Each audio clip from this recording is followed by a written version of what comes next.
Paano kapag nalaman mo na ang iyong asawa ay may utang na 1 million pesos? Tutulungan mo ba siya na magbayad dito? Ang tanong, saan ba ginamit ng asawa mo ang pera na 1 million pesos na nahiram niya? Stay tuned!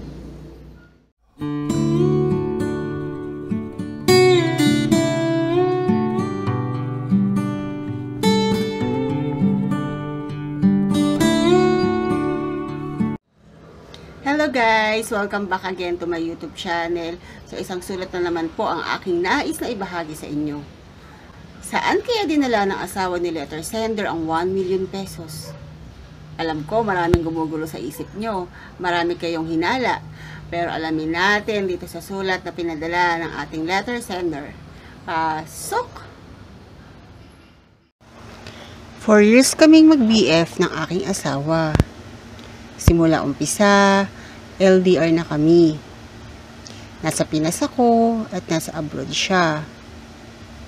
Siyang sumagot sa lahat ng gastos sa kasal namin. Pati nung na-ospital ako, siya rin ang sumagot na alam ko naman na inutang niya sa bangko na nagkakahalaga ng 200,000 pesos. This year, pinapuntan niya na ako sa abroad para magkasama kami. Pero nagulat ako dahil yung pinangkasal namin ay inutang din pala niya sa bangko. Almost 1 million pesos na unti-unti niyang binabayaran. May mga utang rin siya sa mga kapatid niya na hindi pa nababayaran. Sabi naman niya sa akin ay siya na ang bahala doon dahil utang niya yon bago pa kami magsama. Pero baon na baon talaga siya sa utang. Nagtatrabaho na ako ngayon dito sa abroad at nagpapadala na rin sa pamilya ko sa Pinas. Ano ba ang dapat kong gawin? Sabi niya kasi, siya na bahala. Hahayaan ko ba siya na suluhin yung pagbabayad ng utang? O hahatian ko siya? Salamat po. Kailangan pa bang tanungin? It's normal na tulungan mo dahil asawa mo siya. Alangan naman pabayaan mo. Kaya nga kayo tinawag na mag-asawa kasi magkatuwang na kayo sa buhay, sa hirap at ginhawa. Partner na po kayo. Natural lang po na tulungan mo siya since pinangkasal nyo naman yung inutang na pera. Kawawa naman ang asawa mo kung susuluhin niya. Kaya nga kayo mag-asawa, pinag-isa para karamay sa hirap at ginhawa. Siyempre, kahit sinasabi niya na utang niya yon before, iba pa din pag ma-feel niya na asawa ka niya, hindi burden. Iba pa din pag may pagkukusa ka sa kanya to help him. For sure, gagaan na ang pakiramdam ng asawa mo kahit papaano dahil alam niya na nandyan ka to help him. Ang lesson learned sa kwento mo, dapat bago magpakasal, ask mo muna if may budget ba sa dream wedding or wala. Lalo na pag sinabi niya, shoulder niya lahat. Para hindi ka magugulat na may utang pala siya. Mas okay na open kayo when it comes to finances para hindi na maulit yan. Okay, nagkamali. Huwag lang gawing habit. Huwag ilaban if hindi kaya. Lalo na if giver siya sa'yo. When it comes to material things, para walang gulatan na mangyayari at hindi madagdagan ang utang ninyo.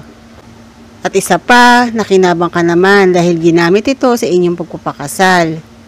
Pag-usapan ninyo ng maayos yan. Gawin niyo ang motivation para mas maging masipag mag-work. Wala nang sisihan kasi nandyan na yan. Tulungan mo din siya na mag-budget, lalo na if hindi marunong mag-budget ang asawa mo.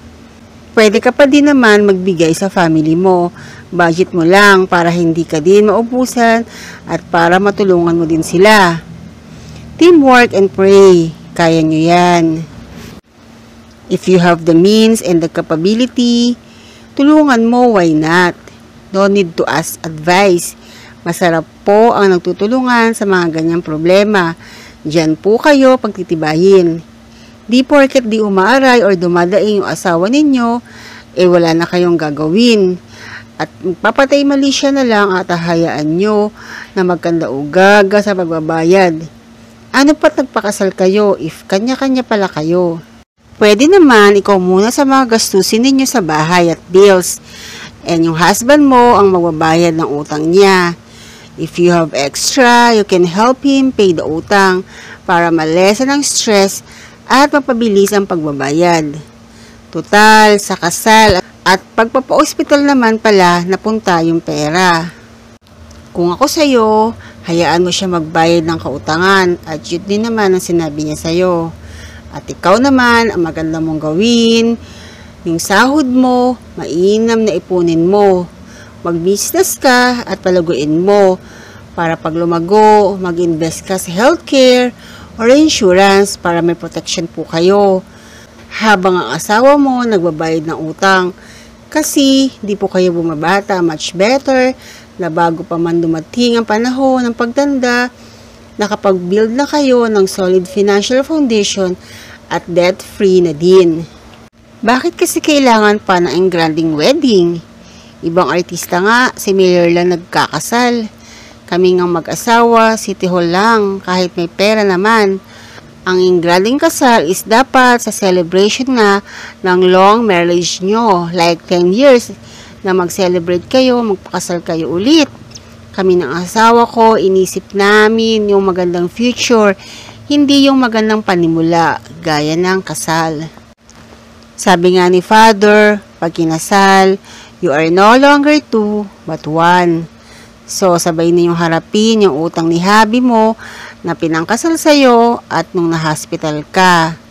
Trust him to pay, wag mo nang bungangaan. Help from your heart na walang reklamo. Just keep loving and teamwork kayo always. So, yung 1 million pesos pala na yun ay nagamit naman sa magandang paraan. Ginamit sa pagpapakasal nila. Pero dapat hindi masyadong gumastos ng ganong kalaki para lang sa pagpapakasal. Diba? Meron ngang nag-comment dito na magsimula sa simpleng buhay lamang at mag-ipon. And then later on, pwede kayong mamuhay ng maayos at marangya. So, kailangan talaga ay simple lamang sa mga bagay na ating gagawin. Huwag masyadong bongga, lalo na kung ito ay inutang mo lamang. So, yung pangalawang dahilan naman kung bakit siya nagkautang ng ganong kalaki ay dahil naman sa pagpapa-hospital, itong letter sender. So, okay lang naman yon. So, nagamit din ito sa maayos na paraan. So, hindi naman talaga nawaldas yung pera na hiniram ni husband, hindi napunta sa masama tulad ng bisyo o ano.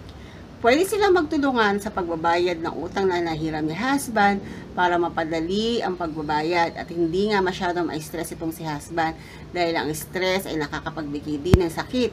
So mamaya nga kakaisip ni husband sa kanyang mga utang ay ito naman na magkasakit at lalong madagdagan pa yung kanyang utang. So mas maganda na magtulungan dahil nga mag-asawa na kayo. So, diyan na naman po nagtatapos ang aking letter of the day episode. Nawa ay may natutunan kayo sa aking ibinahaging sulat. Kaya dapat talaga kapag mag-asawa kayo or mag-live-in kayo, magtulungan kayo sa anumang problema.